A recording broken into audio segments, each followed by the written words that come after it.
98.3 WISS. Real news and great conversation in Oshkosh. Here's your Daily News Roundup.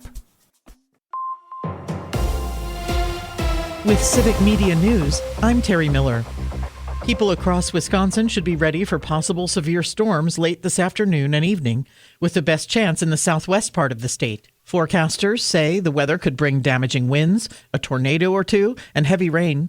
That rain could also create flooding concerns. Officials say there's still uncertainty about how intense the storms will be and where they will hit the hardest.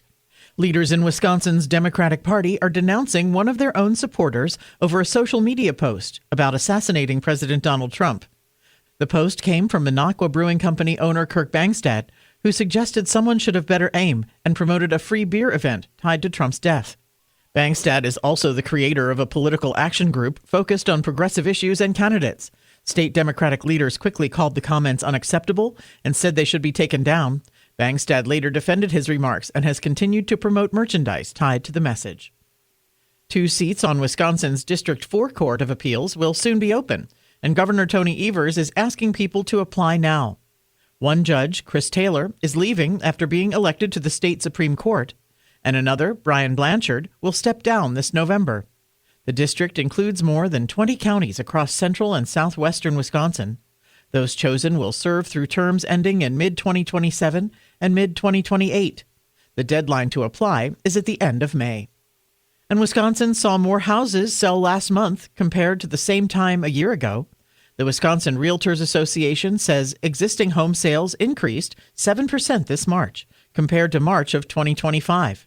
They also say those houses sold for more money, with median prices up 6.5% to $330,000. The association says sales rebounded in March after a slow start in January and February.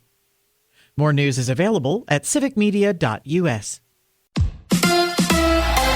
The Brewers shut down the Pirates. Hi, I'm Mike Clemens with Sports Baseball. The Brewers have the night off after a 5-0 shutout yesterday over Pittsburgh. The Pirates were trying for their first 3-game sweep of the Brewers in Milwaukee in over 10 years. But the crew avoided that with great pitching from Kyle Harrison and a 5-run rally in the bottom of the 4th. Manager Pat Murphy. Staying relentless and being able to realize the inning's not over when there's 2 outs. You know what I mean? There's still a big chunk of it. It says good things about our offense to come when we get those guys healthy. NFL, the Packers drafting just 6 players over the weekend, 4 on defense, 1 offensive lineman, and they traded up to get a kicker, Trace Smack out of Florida, who could replace veteran Brandon McManus this summer. Brandon's been excellent for us in his time with us, with the exception of that pass game, which I think we all recognize.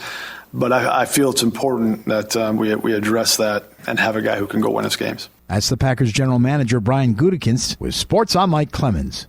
It is going to be cloudy today with showers and thunderstorms likely. Some heavy rain, too. We could get a ½ inch to an inch or more of rain through tonight. A couple of isolated stronger storms possible, too, here later today into this evening, so be weather aware. High today in the low to mid-60s. More heavy rain likely tonight. I'm meteorologist Sean Cable. That's your Daily News Roundup for 98.3 WISS in Oshkosh. Find more news anytime at WISS.FM. Subscribe to this podcast on Spotify, Apple, or wherever you find your podcasts.